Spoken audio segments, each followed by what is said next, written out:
Hello, Culture Matters podcast. I'm so excited for our episode today. Before I introduce you to our guest, here's a quote just for this episode. You can always pass on jewelry to ensure the memories and significance of the piece last forever. The memories don't have to end with you. Anonymous. Our guest today, a great friend of the Culture Matters podcast, because they've been a friend and a supporter since before culture mattered to many. There's somebody that has been a helper, a mentor, advisor, and somebody we consider on our team actually as it relates to jewelry pieces and anything to make me look more credible, which is always good, or to actually share the love that I have had and have for my wife. Actually got our wedding rings from this person we could talk about. And I'm wearing one right here. They're not just an artisan at their craft, but a great person and a friend. Culture Matters, partner of the House of Milner.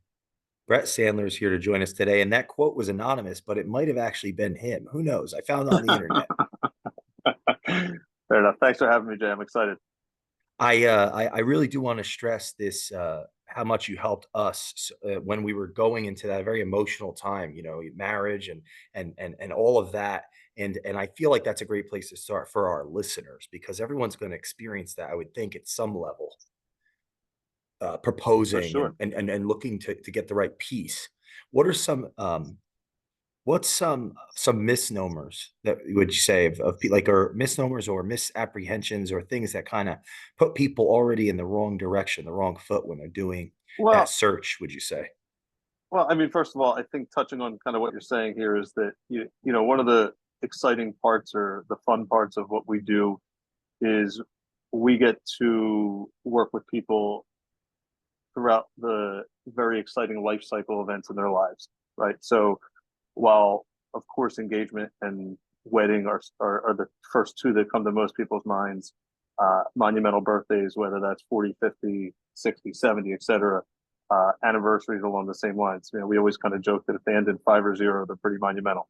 um, Huh. you know so and that could go for anniversaries, birthdays, and then on the other end of the spectrum, um, you know the less happy occasions, such as someone passes, and kind of referencing, going back to your quote that you referenced about heirloom jewelry and things being passed down, um, you know, purchasing jewelry out of an estate, for example, a less pleasant life cycle event, of course. And then the unfortunate circumstances where sometimes relationships don't work out and people need to liquidate their engagement rings and wedding bands and things of that nature.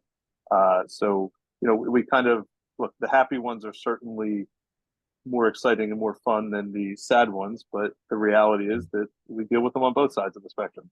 Hopefully, more happy ones than sad ones. But to answer your question about in terms of the misnomers or the misinformation that's out there, um, you know, the internet is a really powerful tool, and it's got a lot of great information out there.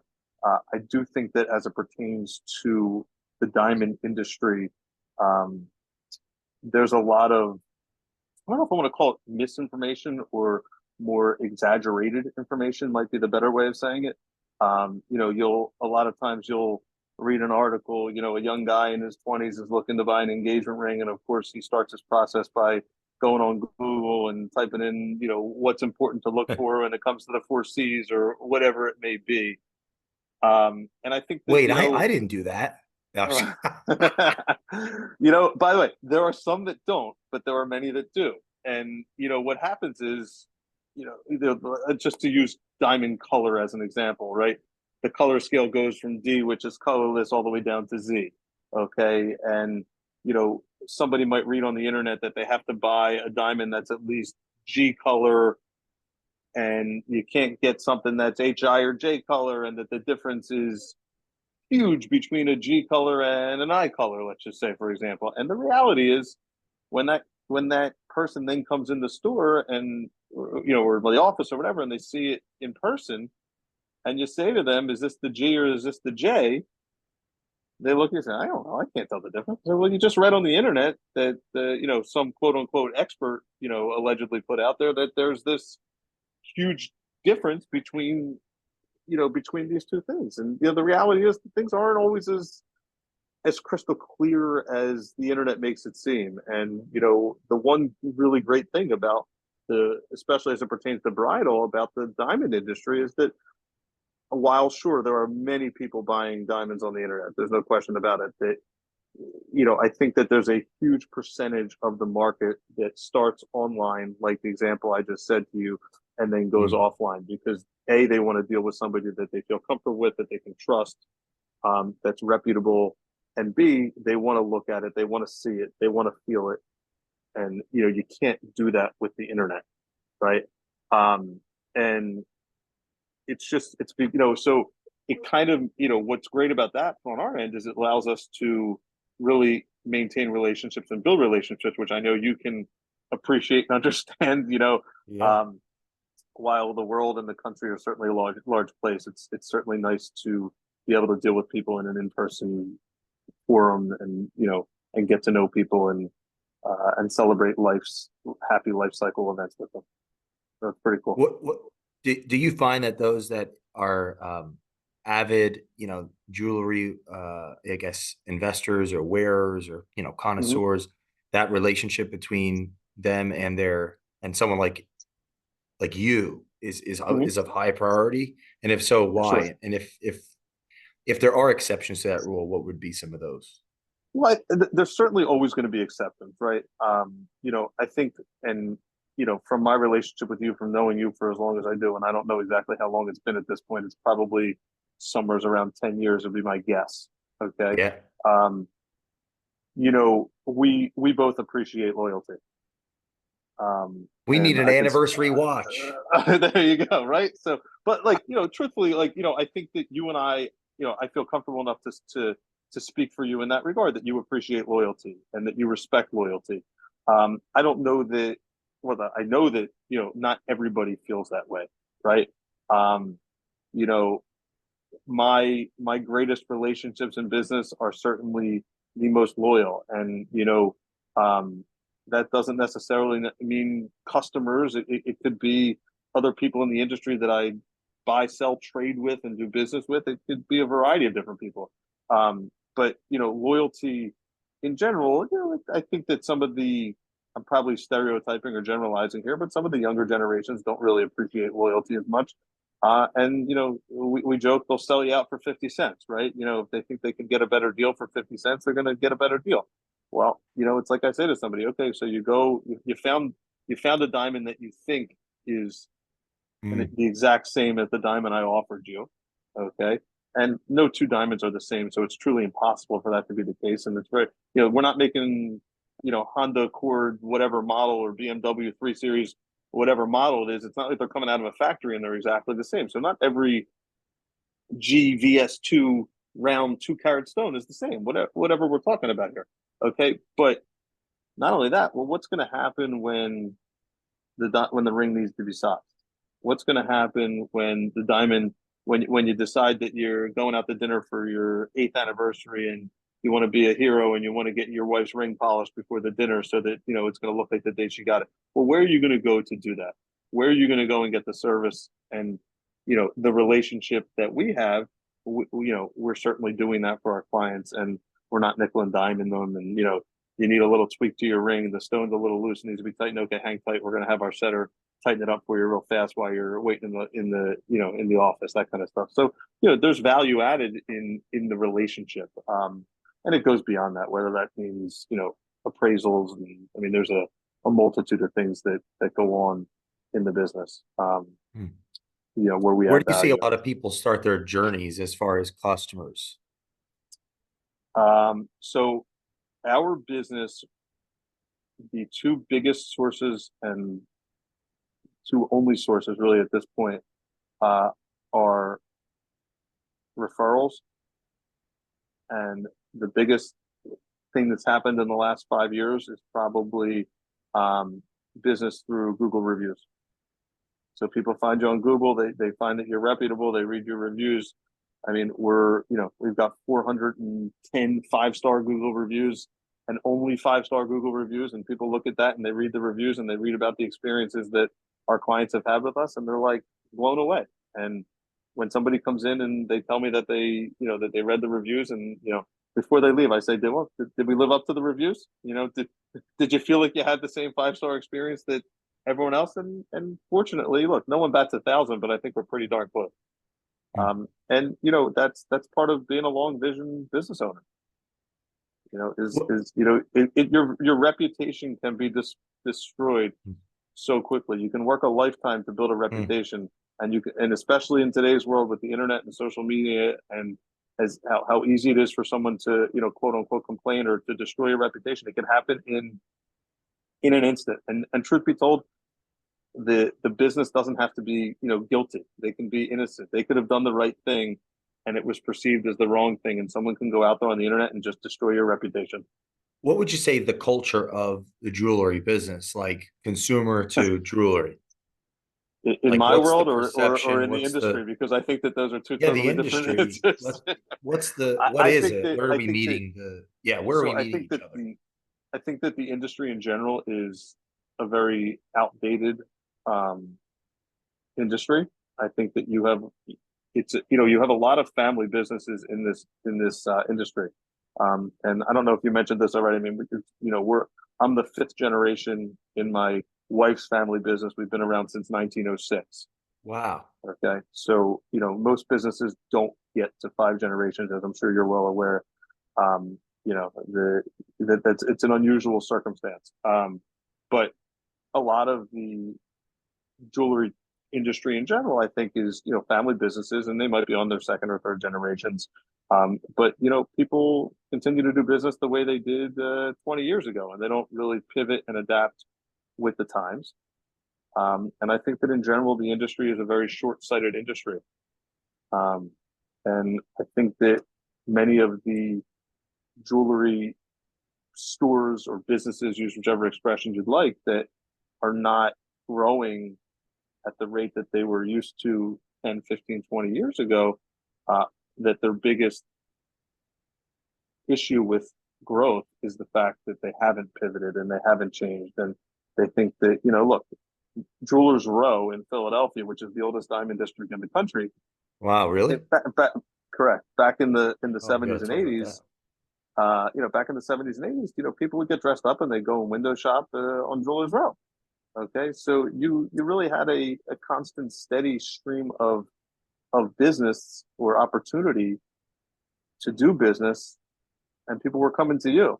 Well, what happens when the internet comes around and there's a lot more opportunities for people to access jewelry?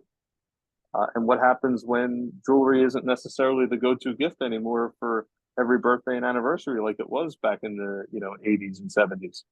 Right now you might be buying somebody a laptop or an iPad, or taking somebody on vacation for their birthday or their anniversary. Has consumer trust grown or diminished with the It, proliferation of the internet between well, consumer I and think industry? What do you think? the general consensus is that jewelers have huge markups, and that jewelry is a blind item. Okay, so I think that as jewelers we fight that uphill battle in general. Okay, jewelry was always known as or always thought of as a blind item. And What do you mean by blind?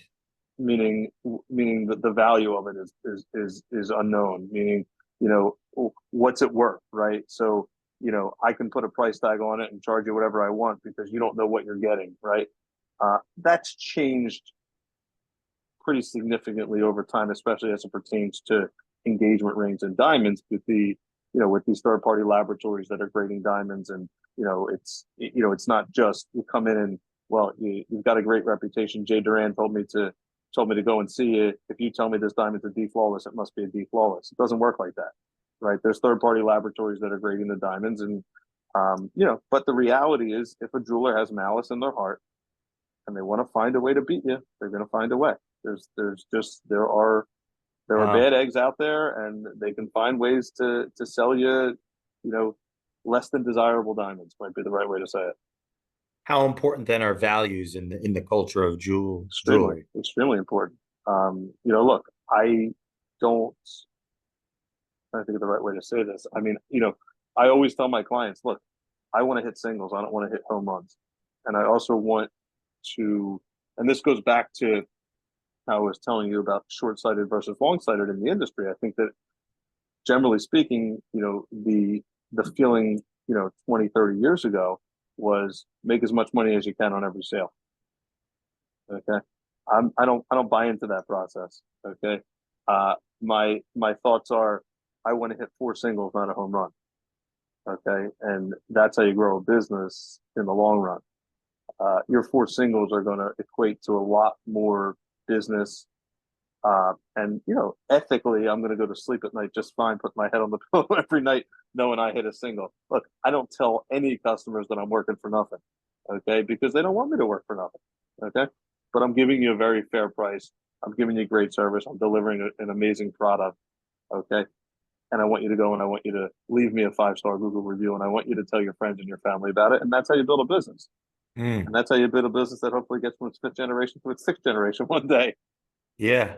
Yeah. What would you say are some of the values of Milner that got to 5 generations, even if they're, implicit or not necessarily written on a wall or something? What Well, would I, some of I the think values? I think any business that's been around for 100 and I guess that's 118 years if I did the quick math right. Okay. Um, I don't care what industry you're in. I think you've got ebbs and flows to business. You have good times and you have bad times. I mean, to sit here and say that it's been 118 years and the hour has been pointing up, at a for 118 years, that wouldn't be fair to say. Our business has gone through its ups and downs for sure. Um, my father-in-law was my business partner. His grandfather was an absolute Wow. gem, no pun intended, in the business. He was an extremely well-respected man. Many of the jewelry stores that still sit on Jewelers Row today were started by people who were groomed by my father-in-law's grandfather, Joe Milner. Wow. Wow. So I think that one of the things that um, you have to let everybody eat. Everyone's got families to feed. Everyone needs to, so you can't suck every dollar out of your clients. You can't suck every dollar out of your vendors, and you can't suck every dollar out of the people you're doing business with, inside the trade and outside the trade. I don't have to do 100% of the jewelry and diamond business in the region. Okay. I can build a business. I can take my market share. There's plenty of business out there for other people. I don't need to steal clients from ABC Jewelers and DEF Jewelers. I got my people. They got their people. We can all coexist, and everyone can be happy. Is there like an unspoken code among jewelers not to do that that people break? Unfortunately, there's not. I think that that just comes back to ethics and values again, right? Are you the kind of person who's going to slander and talk poorly about another business that one of your neighbors, or are you the kind of person that's going to take the high road and not say anything, or better yet, are you the type of person that's going to compliment them and say, you know what, Jay Duran's a tremendous jeweler. He's a great person. I'm sure he's giving you a great price and taking excellent care of you. If I were you, I would continue to do business with him. You've got three options. Which way are you going to go? The reason I asked you that is because you mentioned that your father-in-law's grandfather was someone that actually helped his competition grow or in one way or another. It Well, sounds so like, many of them yeah, started and learned the business working for him, and then wow, at like a one point, mentor. yeah, correct, an apprentice, Wow. and at one point they said, you know what, like, listen, like, you know, Joe, and I don't know the stories, okay, they're well before my time, and truth be told, they're well before my father-in-law's time, but Wow. you know, a guy like Sidney Rosen, I don't know if you've heard of Sidney Rosen and Company. They're a jewelry store at the corner of close to the corner of Seventh and Sansom, so just a couple of doors down. I mean, Sidney Rosen worked for Joe Milner when he started, and at some point, I'm sure, he Wow. realized that what I've learned, and I'm going to take the plunge, and I'm going to give it a shot and go out on my own. I think it's amazing from a culture perspective because we're talking about somebody that lived. What years is that, you think? What I mean, Well, the and it business sounds started like, in 1906. I would think you're probably talking about 1915, 1925, somewhere so was he the in that. founder of it or was it His his father father? actually, it was his father, but Wow. he was really the guy who put the business on the map. Wow. let's say that there's a painting of him. In fact, when you sat really, with me and bought your diamond, I don't know if you remember this or not. There was a painting on the wall above me to the right. yeah, If you can picture the office we sat in. Okay, yep. there's a gentleman that sat for that painting. That's Joe Milner. That's my father-in-law's grandfather. When my kids come in the office, they think that that's grandpa. They think it looks just like grandpa. And we always joke the one place you don't want to be is on the wall. That means you're no longer on the right side of the Yeah, ground. yeah. Wow, So that's that's yeah, amazing. Yeah, pretty what cool. advice would you have of to our listeners of how to, continue passing down the example? What do The you think's exam. worked? Because yeah, because you're like you said, there's actually an adage. I've read copious literature. Yeah, there's tremendous literature on Mhm. the families, and one of the adages in the West is shirt sleeves in 3 generations, and in the East it's rice paddy to rice paddy. So throughout the whole world of the globe, the likelihood of getting to five is infinitesimally small. So like Oh, for feel like sure, it could be a for master sure. class. So like what are some things? Is it the paintings? Is it the conversations? Is it just thinking about No, Joe when well, you're there? listen. There's a legacy to be left, right? And everybody has a legacy to leave in one way or another. Um, look, I have an 11-year-old and an 8-year-old that, I come home and I look them in the eyes every night, right, before they go to bed, and I, you know, give them some love before they go to bed and all that good stuff. But look, I'm not going to force my either of my children to be in this business. Okay. But there's something pretty special about taking a business and continuing to build it and grow it and keeping something within the family, right? I mean, the baton has been passed here for 5 generations, which is remarkable. And by the way, that's not necessarily five because again, this is my wife's family business. Okay. My wife's grandfather was in the business.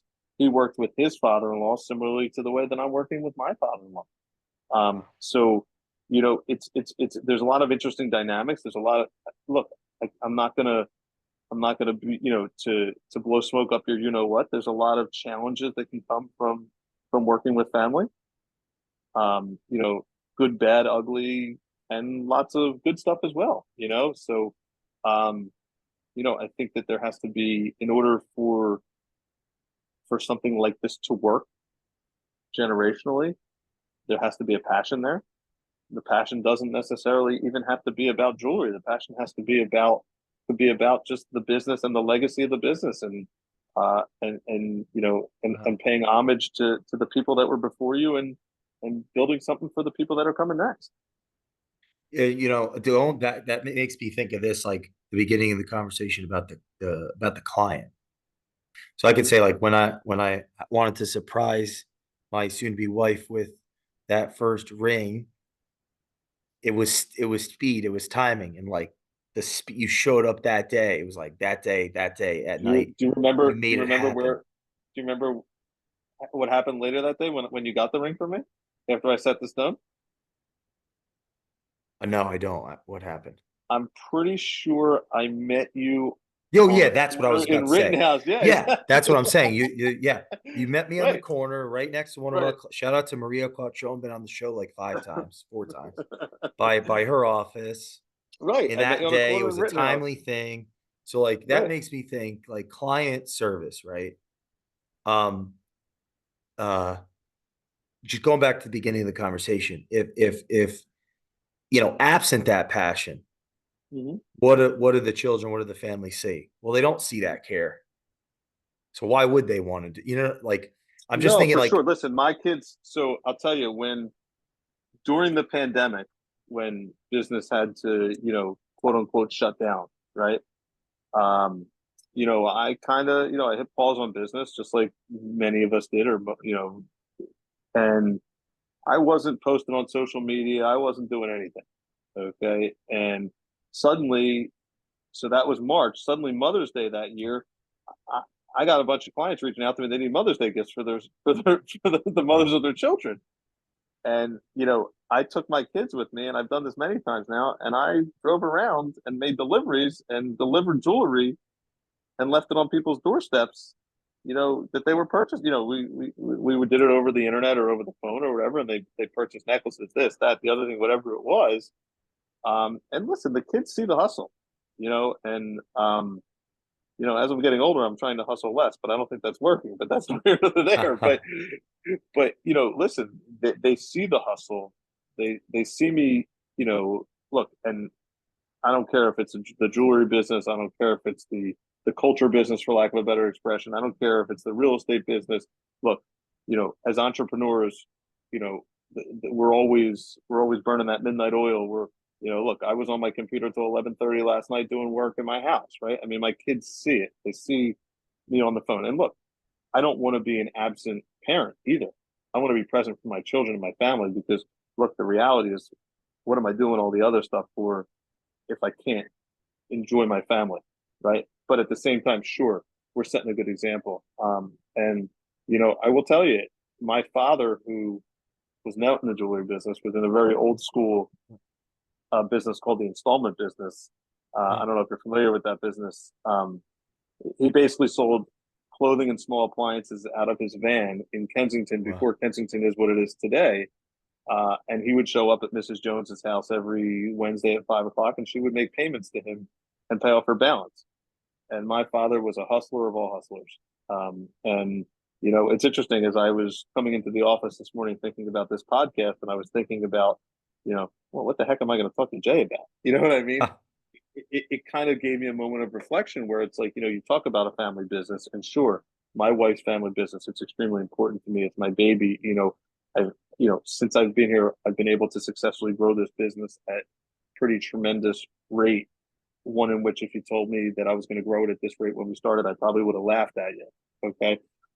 Which is great. And I'm not looking for the pat on the back, but you talk about that side of the family, and then you say, well, from a genetic or from a hereditary standpoint, what do you owe to? Hmm. And I was kind of listening to, Wow.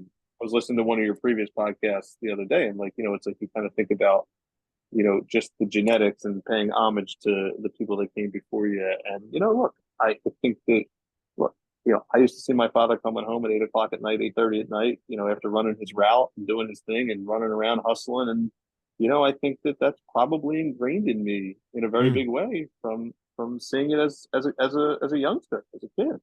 And I don't know what my kids are going to take from watching me do what I do, but you better hope it's the good stuff.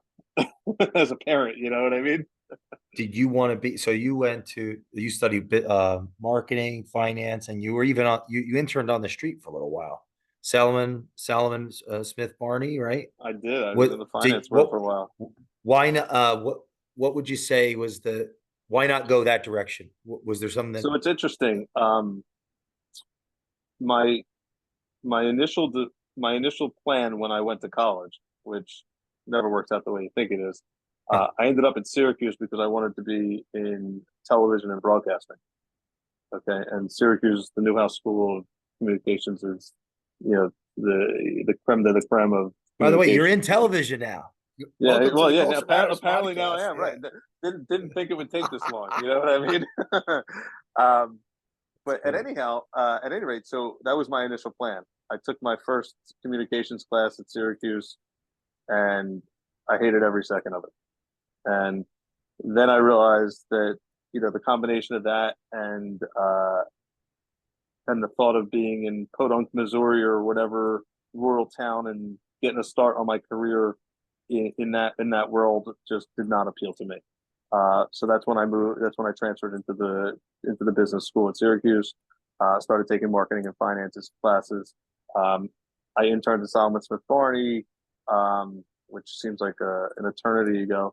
And then I really think that the marketing world was much more appealing to me. I interned for an internet marketing company called 24/7 Real Media. I interned for them in Spain first when I was living in Wow. Madrid for a semester. And then I came back from Madrid and I spent the summer living in New York. And I mean, I wanted this internship with them in New York so bad. I pounded the pavement and pounded the phones to get to talk to the right people at this company to get myself a business development internship in New York for the summer with the same company. So, and that's what I did. And I think that that was really kind of when I learned to respect the relationship. Um, you know, I saw, and again, this was a long time ago, but I was working with a couple people and shadowing some people, and they were just really good at developing relationships with their clients and partners and things of that nature. Of that nature, and I think that that's really what kind of Mm, struck me. I mean, I'm a people person. I like to be around people. I like to meet people, and I like to get to know people. And I think that your network and your relationships are such a tremendous value in life and in business. And I think that that's mm, really kind of where things mm. changed. After college, I worked in a marketing company. On the other end of the finance stuff, I was selling marketing data to people in the insurance and financial services for like 10 and a half years. But I was really a business development guy. I was making relationships and nurturing relationships, and it was great. And the reality is, I don't think it matters what business you're in. You need relationships, whether it's clients, whether it's partners, whether it's vendors, whatever it may be. On that spirit of business development and developing relationships with your clients, what outside of vanity and ego, Mm-hmm. what are some values or what's value? What's the value in having that Rolex or wearing that You, you know, level up wedding ring or like outside of just the malevolent thoughts because business well, development, right? Growing with clients in their right. careers. I want to end on that note for part one here for our entrepreneurs that are listening. Like, So what do you especially think? males, okay, and I think you're kind of referring more to males in this specific I'd love your example than you are analysis on females. both. Yeah, both. But Yeah, yeah, but so as a male, you really only have two ways to show, and this doesn't really answer your question because it is really ego related, but you only have really two ways to necessarily show your success. What are the two things, the two possessions that men have that they can level up theoretically using your expression? It's a car and it's a watch. What other real high end luxury items do men tend to have where they can puff their chest out, for lack of a better expression, and say, "Look, I'm doing great. Things are good." It's a car and a watch. yeah, Where there's not many too many other things. I think a really nice watch for many business people and many people in general, while sure it's an ego thing, um, you know, I think that a lot of it is it's a way of buying yourself something to show, like, listen, I put my blood, sweat, and tears into building whatever it may be, and this is what I'm going to do to celebrate my success. Right? Is it any different than celebrating your love for your girlfriend and getting her an engagement? Probably not.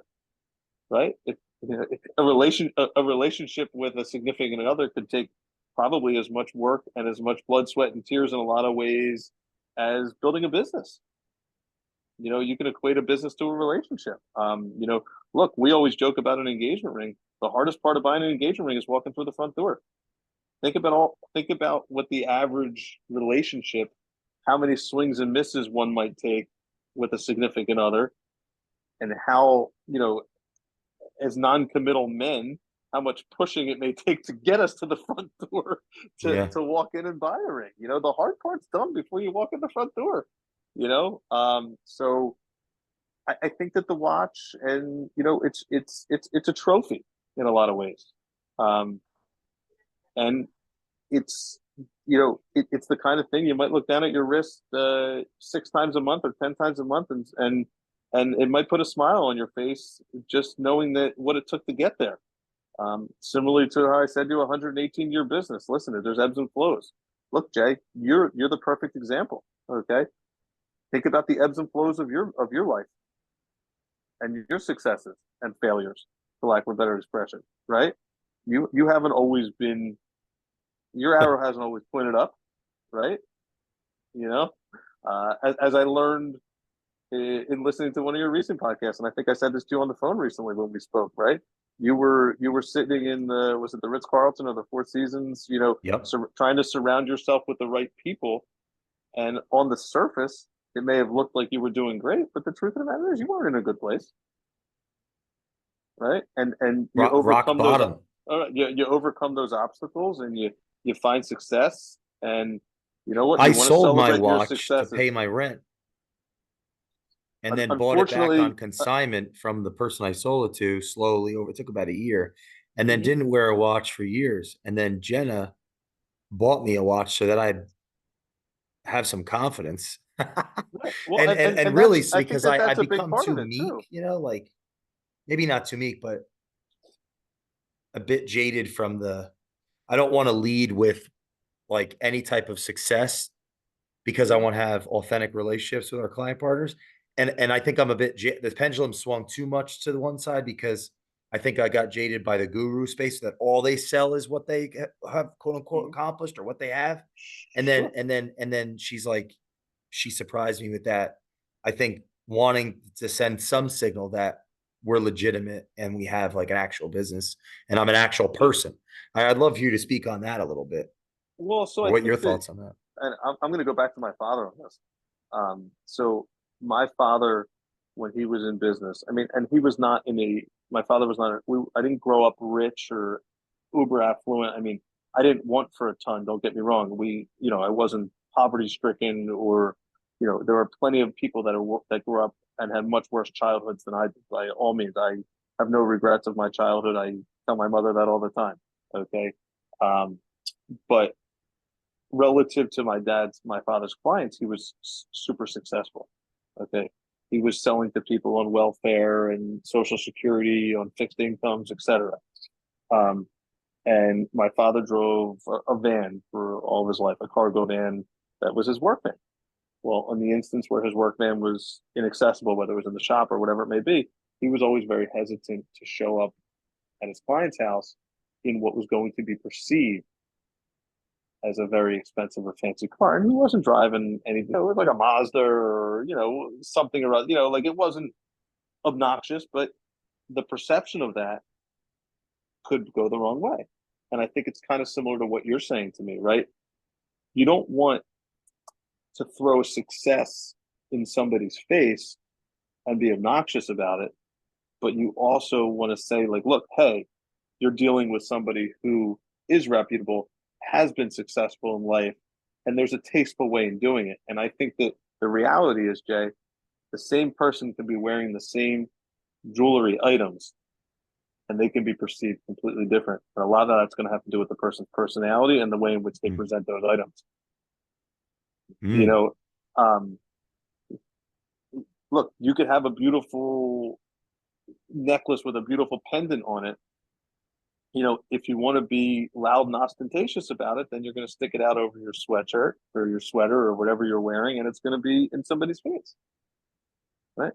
If they happen to see it or part of it sticking out when it's underneath your shirt, it's probably perceived a lot different. I mean, that's just a very obvious example, right? Yep. If you're walking around flashing your Rolex watch in people's faces and making sure they know, listen, it's going to be, listen, it's walk the walk. I equate it to kind of like to football in a way, right? The guy who scores the touchdown and doesn't do the touchdown dance and he just hands the football to the ref. I've been here before, and I plan on being back again. I don't need to Huh? celebrate it that big. You know what I mean? The celebrations for me, and I'm going to put the game ball at my house in my trophy case or whatever it may be, because it's going to give me the satisfaction of knowing that I've accomplished it. I don't need to throw my success in somebody else's face. In closing, for part one here, what would you say all the clients that you've interacted with that invest in themselves and their counterparts and their family as it relates to jewelry, watches, things that have value? Um, what's would you say the glaring attribute of success for our audience or attributes The glaring attributes of success. like the successful ones, like Well, they're I listen. authentically well-rounded and successful. So I People. really think that, that one of the things you learn in this business okay, is somebody walks into your office and I can tell it. Do we have time for a quick story here? Oh yeah, yeah. Okay. So I once did a show with a partner of mine at a jewelry store in Maryland. This is pretty early on in my career. This was like their special VIP event. They brought in me and this other guy to sell extremely high end jewelry at their event, and it was like opening up the vault or what I forget exactly what the expression was. Okay, and this store was mobbed. It was their VIP party. They were doing a ton of business. Okay, and I saw people spending big money on jewelry that looked like they had 30 cents to their name. Okay, I mean, you would have thought that these people were homeless. Okay, Wow. and these people were spending 10, 15, 20, 25, $35,000 on jewelry. Okay, and I'm telling you, you use the expression "don't judge a book by its cover." Okay, well, that was like early December of whatever year it was. I don't remember the year. Okay, I had a customer come in 2 weeks later into the store, and this guy looked like he was homeless, and he wanted to buy something for somewhere. I don't remember the numbers, but let's just say, let's for the sake of the story, $10,000 or $15,000.